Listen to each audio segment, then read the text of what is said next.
Masechet Sanhedrin, traité Sanhedrin, Daf Yutet, feuille numéro 19. Nous sommes à la 5e ligne. Met lomet vechoulé. On a vu dans la Mishnah que si le grand prêtre a perdu un proche, selon Rabbi Meir, il n'a pas le droit de suivre le corps de trop près, mais il doit le suivre de loin, comme c'est expliqué dans la Mishnah. Tanou Rabbanan, nos sages ont enseigné dans une braïta, ou min hamikdash lo yetse. Le verset dit le concernant, et du sanctuaire il ne sortira pas.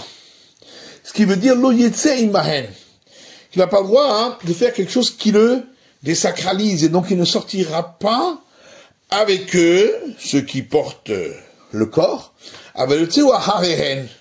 Mais il a le droit de sortir quand il est loin derrière, pour ne pas craindre qu'il va se rendre impur. Keitzad, comment cela? Hen nirsin vehu niglé.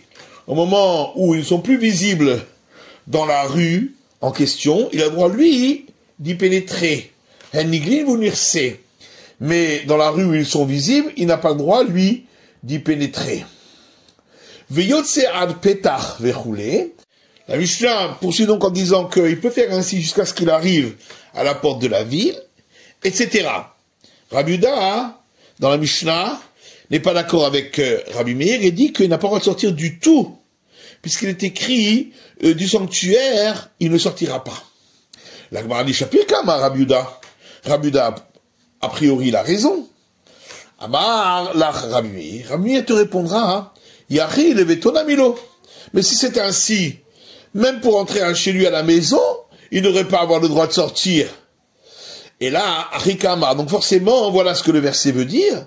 Min hamikdash lo yetse, du sanctuaire il sortira pas, ça veut dire mikdushato lo yetse. De sa sanctification, il ne devra pas sortir, pas faire quelque chose qui pourrait le désacraliser. Vekevan de itle ekera, lo ate leminga. Et comme ici, il est au loin et il ne les voit pas, à ce moment-là, il ne risque pas de toucher au corps, et donc c'est permis. Vu Rabbi Yehuda, alors que Rabbi Yehuda lui dit, Agam merare, à cause de sa tristesse, Dima mikre vate venaga. On craint qu'il en arriverait à toucher le corps. Que chez Menachem, la Mishnah disait que lorsque le grand prêtre vient consoler des endeuillés, la Mishnah explique comment il doit le faire.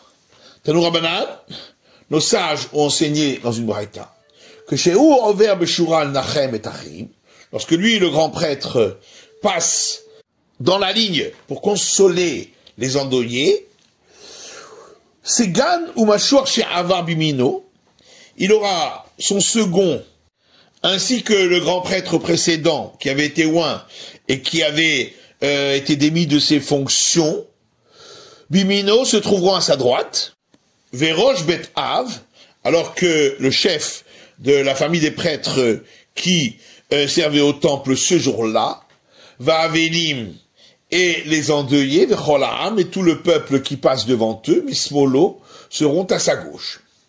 Ukshuomed Beshura, la Braïta poursuit en disant que lorsque il se tient avec les endeuillés, parce que lui-même est en deuil, pour que les gens passent devant lui, en ligne, ou mitnachem me'acherim, et qui reçoit les vœux de consolation des autres, c'est Gam Mimino, son second est à sa droite, Verosh Bet Av, et le chef de la famille des prêtres, Vechol Ha'am, et tout le peuple, Mismolo, passe à sa gauche. Alors la Gemara dit, Aval Mashur chez Avar, Lo Ategabe. Par contre, on voit de là que lorsque c'est lui-même qui est en deuil, le précédent grand prêtre qui avait été oint et qui avait été démis de ses fonctions ne vient pas pour le consoler. Maïtamai, pourquoi? Chalshadate, de peur que le grand prêtre présent se sente mal, ça va en pensant qu'Ahadebi, que l'autre est venu parce qu'il se réjouit de voir que son successeur est endeuillé. Amar Rapapa dit Shmarmina meha matni tatlat. De cette braïta, on apprend trois choses. Shmarmina, on apprend Hainu Segan, Hainu Memune. Que le second, non pas la braïta, c'est celui qui est appelé le désigné, dans la Mishnah. Ou Shmarmina, on apprend aussi, Avelim, Omdim, que les endeuillés se tiennent debout, lorsque tout le peuple passe devant eux, comme on voit dans la Braïta.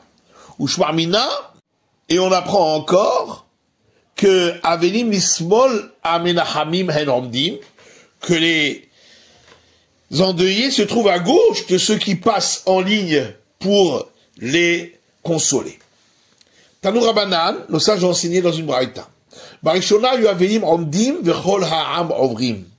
Au départ, les endeuillés se tenaient debout et tout le peuple passait devant eux pour les consoler. Vayu shte mishpachot b'Yerushalayim mitgarot zo bazo. Et une fois, il y a eu deux familles de Jérusalem qui se sont disputées. Zot omeret ani overet trila, vezot omeret ani overet trila. L'une disait c'est à moi de passer la première et l'autre disait c'est à moi de passer la première. Itkinu, alors les sages ont institué, chez Yehaam Omdim Vavelim Ovrim, que le peuple se tienne debout et les endeuillés passent devant eux. Chazar ve'alar ve'siper siman, c'est un signe mnémonique qui est rapporté pour les 3 prochains enseignements. Amar Rami bar Abba dit, Rabbi Yossé Rabbi Yossé a ramené la chose à ce qu'elle était au départ. Be'ir Tzipori, dans la ville de Tziporé, chez Yehu Avelim Omdin v'chol Am Ovrim, que les endeuillés se tiennent debout et le peuple passe devant eux. Vama Rami bar Abba, et Rami bar Abba dit encore, Itkin Rabbi Yossé Be'Tzipori, Rabbi Yossé a institué à Tziporé, chez l'autre Isha Me'alechet Bashuk ou Benah Ahareha, qu'une femme ne marche pas dans la rue avec son fils qui marche derrière elle. Mishumase Shaya, à cause d'une histoire qui est arrivée une fois, où des gens ont ainsi kidnappé l'enfant, et la femme est allée chez eux pour le chercher, et ils l'ont violé.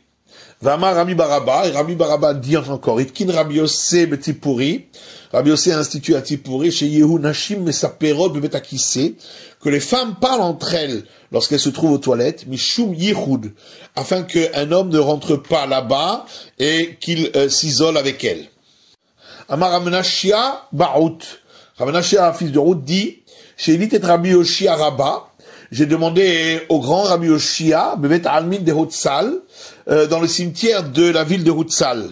Ve'amarli, il m'a dit, Ein Shura Pechuta Me'asara Bene Adam. La ligne pour consoler les endeuillés ne peut pas être constituée de moins de 10 hommes. Aveni Minaminyan, et les endeuillés ne font pas partie de ce nombre. Ben chez Avenim Omdin V'chol Ha'am Ovrin, que ce soit dans le cas où les endeuillés se tiennent immobiles et tout le peuple passe devant eux, Ben chez Avenim Ovrin V'chol Ha'am Omdin, ou que ce soit dans le cas où ce sont les endeuillés qui passent devant et tout le peuple est immobile. Que chez Umitnahem V'choulé, la Mishnah parle du cas où le grand prêtre reçoit les condoléances des autres. Alors les autres lui disent, nous sommes ton expiation. On s'est posé une question. Lorsque c'est lui le grand prêtre qui vient consoler d'autres, qu'est-ce qu'il leur dit? Tashma, la Gemara dit, viens et écoute, la Braïta qui dit, Ve'omer titnahamu. Et lui, le grand prêtre, dit, soyez consolés. Et Chidami, de quel cas parlons-nous? Il est makimenachame aharine les didé. Si on parle du cas où ce sont les autres qui viennent le consoler, amaleuiu titnahamu, est-ce que lui va leur dire, soyez consolés? Nachasha karamilehu. Et c'est un mauvais présage pour eux. Ça voudrait dire qu'ils vont devenir endeuillés et il faudra qu'on les console. Et là, kimenachem la harine. Seulement, on parle du cas où le grand prêtre vient consoler d'autres. Amarlehu, il leur dit titnahamu, soyez consolés. Shmamina, donc, on apprend donc cela d'ici. Melech lodan vechoulé. On a vu dans la Mishnah que le roi ne juge pas et il n'est pas jugé. Amar Rabbi Yosef, Loshanu, et la Malché Israël. Rabbi Yosef dit, on a dit cela que pour les rois du royaume d'Israël. Aval Malché ben David, par contre les rois de la dynastie de David, Dan vedanin otan, eux peuvent juger et on les juge. Dirtiv, comme il est écrit, Beik David, Kohamar Hashem, maison de David, ainsi a dit l'Éternel, dis-nous la boka mishpat, jugez le matin pour pratiquer la justice. Or, si on ne juge pas le roi, comment peut-il, lui, juger les autres? Pourtant, il est écrit, Hitkoshechu va koshu, rechercher et qu'on recherche chez vous, va maresh lakish, et Resh Lakish dit, de l'on apprend, Keshot et atzmecha, va achar Keshot acherim. Embellis-toi toi-même, et ensuite tu pourras embellir les autres. Et là, Malché Israël, Maïta Malo. Mais alors pourquoi les rois d'Israël ne peuvent pas juger ni être jugés? Et la Gemara dit, Mishum Maaseh Sheraya, à cause d'une histoire qui est arrivée, que le serviteur du roi Yanaï, qui était un roi d'Israël, a assassiné quelqu'un. Amar lehu Shimon ben Shetach la Chachamim. Shimon ben Shetach a dit aux sages, Tenu ainechem bo undunenu. Occupez-vous de cet esclave et nous allons le juger. Shalchouleh, alors ils ont envoyé un message au roi Yanaï, Avdach katal nafsha, ton esclave a tué un homme, Shaddereh lehu, et Yanaï leur a envoyé l'esclave pour qu'il soit jugé. Shalchouleh, les sages lui ont envoyé un message, Ta'ant namilach, en lui disant, toi aussi, viens ici au tribunal, parce qu'il est écrit dans la Torah, et il aura été averti devant ses propriétaires, Amra Torah yavo ba'al ashor v'ya'amod al shoro. Et donc la Torah dit que le propriétaire du taureau qui a tué un homme doit se tenir au tribunal pour être présent lorsque on vient juger le taureau. Et donc ici c'est pareil pour l'esclave, son maître doit être là, c'est-à-dire le roi. Atav et Ativ, est venu le roi, il s'est assis devant le tribunal. Amar le Shimon ben Shetach, Shimon ben Shetach lui dit, Yanaï amelech amon raglecha v'ya'idu becha. Yanaï le roi, lève-toi et que les témoins viennent témoigner devant toi. Velo lefaninu ta'omed. Et c'est pas pour notre honneur à nous que tu dois te lever, et la lifne mishamar vehaya haolam. Mais tu le fais en l'honneur de celui qui a dit une parole et le monde a été créé. Donc le Créateur, Ta'omed, c'est devant lui que tu te tiens debout. Chez Neymar, comme il est dit dans le Deutéronome, ils se tiendront debout, les deux hommes qui sont en litige, etc., devant l'Éternel. Amarlo, alors le roi Yanaï a dit à Shimon ben Shetach, marata, je ne vais pas faire parce que toi tu le demandes, et là, mais seulement par rapport à ce que tes camarades demandent. Alors, Nifne Elimino, Shimon ben Shetach s'est tourné à sa droite, vers les juges qui se trouvent à sa droite, Kafshu Penen Bakarka. Ils ont baissé la tête vers le sol, parce qu'ils avaient peur du roi. Nifne Elismolo, il s'est tourné à sa gauche, Kafshu Penen Bakarka, et aussi, ont baissé leur visage vers le sol. Amalahen Shimon ben Shetach. Shimon ben Shetach leur a dit, Ba'ale Marshavot Atem. Vous êtes des gens qui faites des calculs. Yavo Ba'al Marshavot, et Paramikem. Viendra celui qui est le maître des calculs, c'est-à-dire le Saint béni soit-il, et il vous punira. Miyad ba Gabriel, immédiatement est venu l'ange Gabriel, Vechavatan ba Karka, il les a frappés au sol, ou Metu ils sont morts. Botasha Amrou, c'était à ce moment-là que les sages ont dit, Melech Lodan, Velo Daninoto. Un roi ne peut pas juger, et on ne le juge point. L'Omerid, Velo Meridinoto, il ne vient pas témoigner, et on ne témoigne pas contre lui pour ne pas qu'il arrive ce qui est arrivé dans ce tribunal. On a vu que dans la Mishnah, que le roi n'est pas déchaussé lors de la cérémonie de déchaussement, et non plus son épouse, après que lui est mort, ne participe pas à la cérémonie du déchaussement. Et on a vu que Rabbi Yehuda lui dit que s'il veut participer à la cérémonie, ou bien accomplir le lévira, il a le droit. La Gemara demande, Eini, est-ce vraiment ainsi? Pourtant, Ravashi a dit que même d'après celui qui a dit que le chef du grand tribunal qui cède sur l'honneur qui lui est dû, son honneur est cédé, mais le roi qui cède sur l'honneur qui lui est dû, son honneur n'est pas cédé. Chez Neymar, parce qu'il est dit dans le verset, Som tassim alecha melech, placé, tu placeras sur toi un roi. De là, on apprend, chez mato alecha, que tu aies sa crainte sur toi. Donc, comment Rabbi Yehuda dit qu'il peut le faire?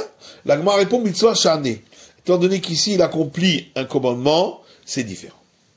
Ven nosim vechoulé, on a vu que, dans la Mishnah, qu'on ne se marie pas avec la veuve d'un roi, et Rabbi Yehuda dit que un autre roi peut se marier avec la veuve du roi, comme on a vu concernant le roi David, à qui on a permis les veuves du roi Shaoul. Tania, il y a une braïta qui dit, Amroulo le Rabbi Yehuda, on a dit, les sages ont dit à Rabbi Yehuda, Nashim aruyot lo mibet amelech, il ne s'agissait pas des veuves du roi, il s'agissait des femmes qui avaient le droit de se marier avec elles dans la maison du roi, ou Maïninou, et qui sont-elles? Merav ou Michal, Merav et Michal, les filles de Shaoul. Shaoul Talmidav et Rabbi Yossé. Les disciples de Rabbi Yossé ont demandé à leur maître, Eachnasa David, Shkachayot Bechaliehen. Comment David, le roi, a-t-il pu se marier avec deux sœurs, donc Merav et Michal, alors que les deux étaient en vie? C'est interdit par la Torah. Amar Lahen, Rabbi Yossé leur a répondu, Michal acha habitat Merav nesa'a. Que Michal, David s'est marié avec elle après la mort de Merav, et donc c'était permis. Rabbi Shimon ben Kocha Omer, Rabbi Shimon ben Kocha lui dit, Kiddushé ta'ut hayulo b'Merav, que les liens d'acquisition du mariage que David avait avec Merav avaient été faits de manière erronée. Et donc c'était pas valable. Chez Neymar, comme il est dit dans le livre de Samuel, Tena et Ishti et Michal, que David a dit à Shaoul, donne-moi ma femme, Michal. Asher erastili, que j'ai acquise par lien d'acquisition du mariage, Bemea orlot pelishtim, avec 100 prépuces de Philistins que je t'ai donné. Maï Talmuda, comment on apprend donc cela, la réponse de Rabbi Shimon ben Kocha de ce verset? Amar Rapapa dit, Michal ishti velo Merav ishti, puisqu'il a dit ma femme Michal. C'était pour dire, Michal est ma femme, mais Merav n'est point ma femme. Malkidu chez Taout, et la Gemara demande, mais c'est quoi les liens d'acquisition du mariage qui étaient erronés, qui ont eu lieu entre David et Merav? Dirtiv, parce qu'il est écrit que Shaoul a dit, Vaya ish ashayakenu, ce sera l'homme qui tuera Goliath le Philistin, Ya'asherenu hamelech, le roi l'enrichira, Rocher Gadol, une grande richesse de Gomer, etc., et il lui donnera sa fille. Azal Katlé, David est allé, et il a tué Goliath. Et donc après cela, il a fait acquisition de la fille de Shaoul, Merav, par lien d'acquisition du mariage, en cédant à son père l'argent, la grande richesse que celui-ci lui devait. Amarlo, alors, il lui a dit, Shaoul, le père de Merav, Milva it lach gabai. C'est uniquement une dette que tu avais chez moi. Et celui qui a fait acquisition par lien du mariage en cédant une dette, c'est pas considéré comme une acquisition. Azal, Yahaval et Adriel. Et alors Shaoul est allé et a donné sa fille Merav comme femme à Adriel. Dirtif, comme il est écrit, et ce fut au moment où Merav, fille de Shaoul, allait être donnée à David, etc., alors elle a été donnée par Shaoul, son père, à Adriel. Amarle, Ibaïdeten lach Michal, et Shaoul a dit à David, si tu veux que je te donne ma fille Michal, Zil Aiteli Me'arorlot Pelishtim. Va et donne-moi 100 prépuces de Philistins. Azal, il est parti, David, il a tué les Philistins, Aiteli lui a amené les 100 prépuces. Comme acte d'acquisition, de mariage pour sa fille Michal. Amarle, Shaoul a dit à David, cette acquisition n'est pas valable, mais il va au prouta itlar gabaï, parce que chez moi, tu as donc une dette que je te dois, et tu m'as donné la valeur d'une prouta. Shaoul ça va, et Shaoul considérait milva au prouta d'arte à milva, que celui qui fait acquisition d'une femme en cédant une dette et en lui donnant la valeur d'une prouta, l'essentiel pour lui c'est le fait d'avoir cédé la dette, et donc l'acte d'acquisition n'est pas valable.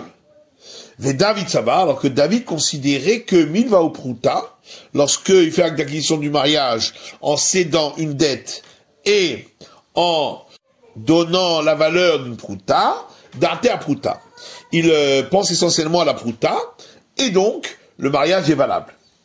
Mais Baïtema, si tu veux, on peut donner encore une autre explication à la discussion entre Shaoul et David au sujet du mariage avec Michal. Les couleurs alma milvao pruta date hapruta. Tout le monde est d'accord que lorsqu'il y a cédé la dette et donné la pruta, l'essentiel c'est d'avoir donné la pruta et donc le mariage est valable. Seulement Shaoul ça va lo chazou velomide. Shaoul considérait que ces prépuces n'avaient aucune valeur financière, même pas une pruta, mais David Savar, et David considérait que ça avait eu une valeur parce que Chazou et Kalbé Meshumre, on pouvait les donner à des chiens ou des chats comme nourriture.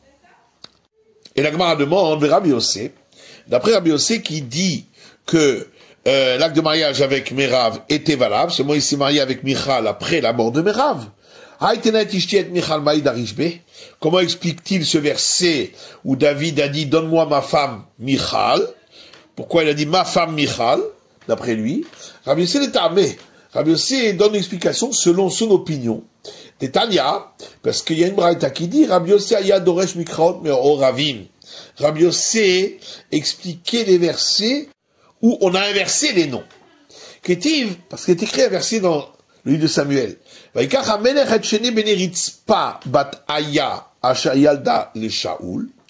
le roi a pris les deux fils de Ritzpa, fille de Aya, qu'elle avait eu avec Shaoul, et Harmoni et Mephiboshet, Harmoni et Mephiboshet, et Hameshet bene Michal, et les 5 fils de Michal, Ashayalda et Adriel, qu'elle avait eu avec Adriel, à Mecholati, qui venait de l'endroit Mechola, Vegomer, etc.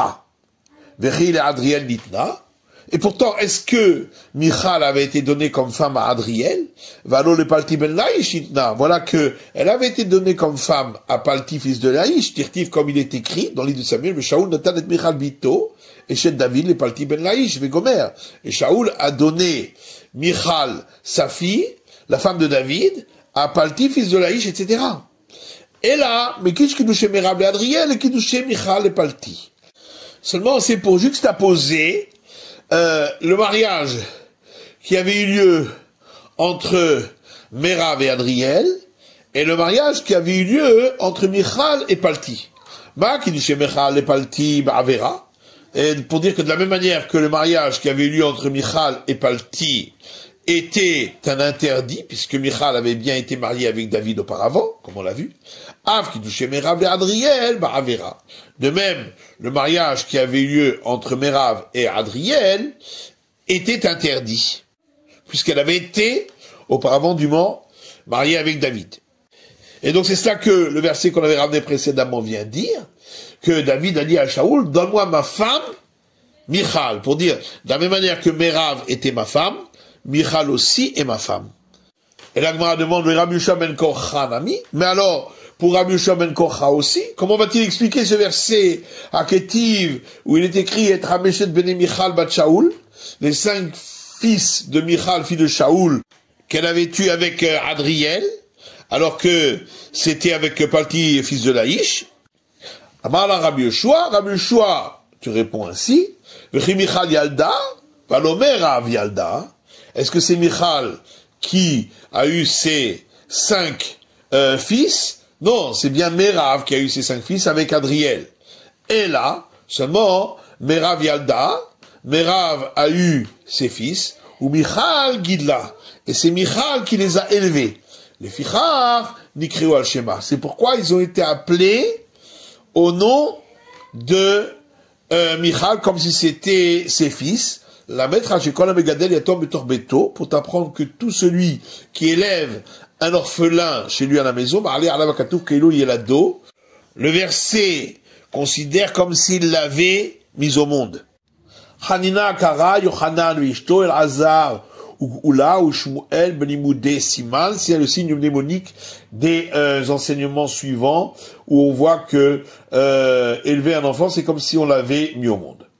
Rabbi Hanina Omer, Rabbi Hanina dit, Mehacha, on apprend cela du verset suivant dans le livre de Ruth, Vatikrena lo ashrenot shem les morts, et les voisines l'ont appelé par un nom en disant Yulad ben et Naomi, un fils est né à Naomi.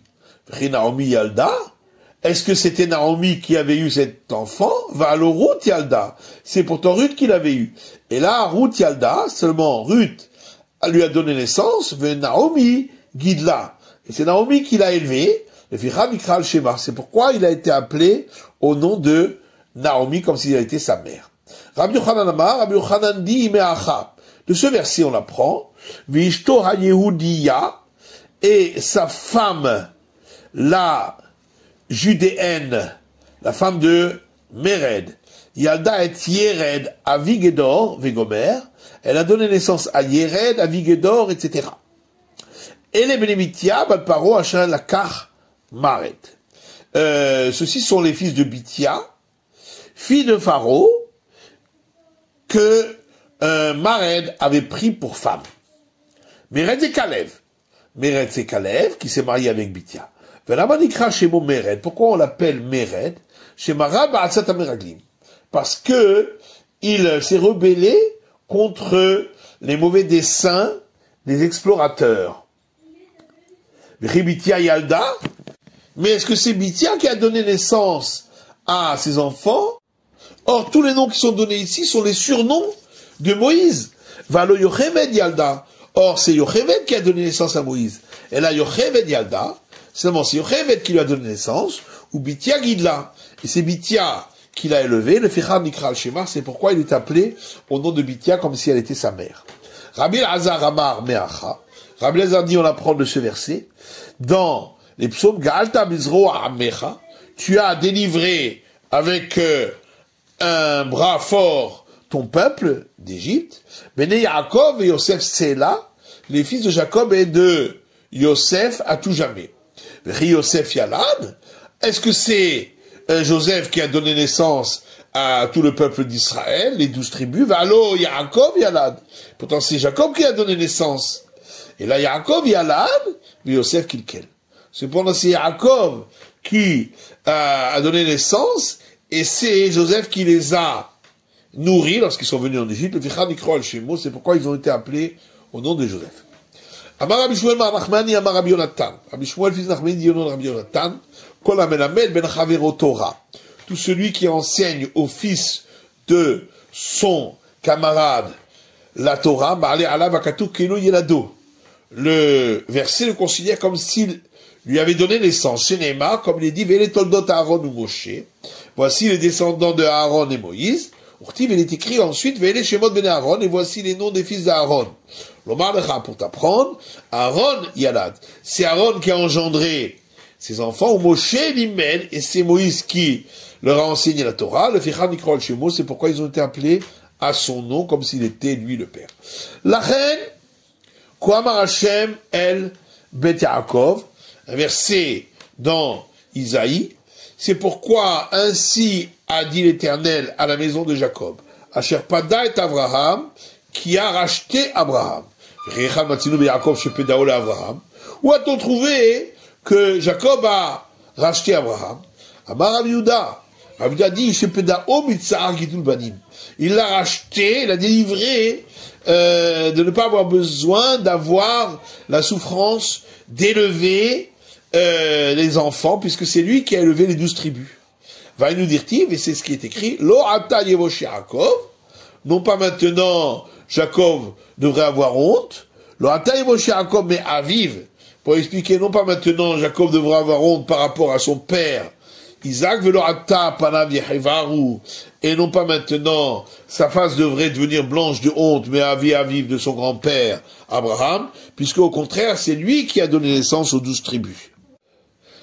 Ketiv, la Gemara oppose le verset, dans un verset, il est écrit Palti, que celui à qui avait été donné Michal s'appelait Palti, ou Ketiv Paltiel. Dans un autre verset, il est appelé Paltiel.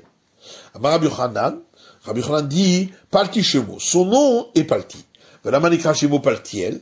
Pourquoi il est appelé ailleurs Paltiel? Chez Plateau Kelmina Avera. Parce que Dieu l'a sauvé de ne pas transgresser. Ma'asa, car qu'a fait Palti? Da'atzrerev Beno Levena. Il a planté un glaive entre lui et elle, Michal.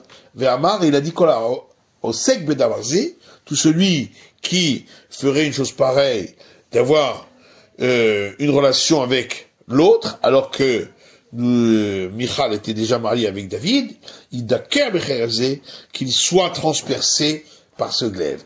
Et l'Éternel l'a aidé à ne pas fauter.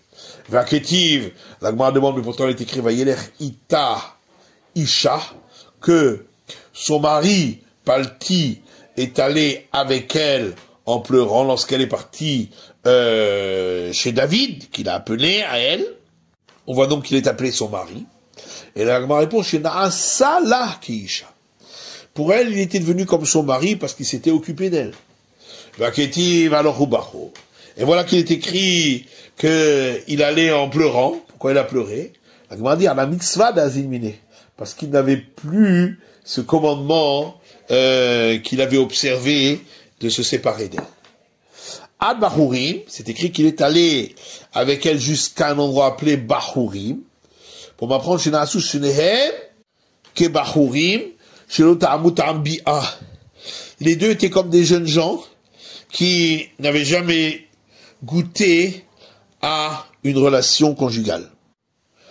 Amar Rabbi Yochanan dit, Tokfo shel Yosef, le haut fait de Joseph, Invetanuto shel Boaz, est considéré comme un petit acte pour Boaz.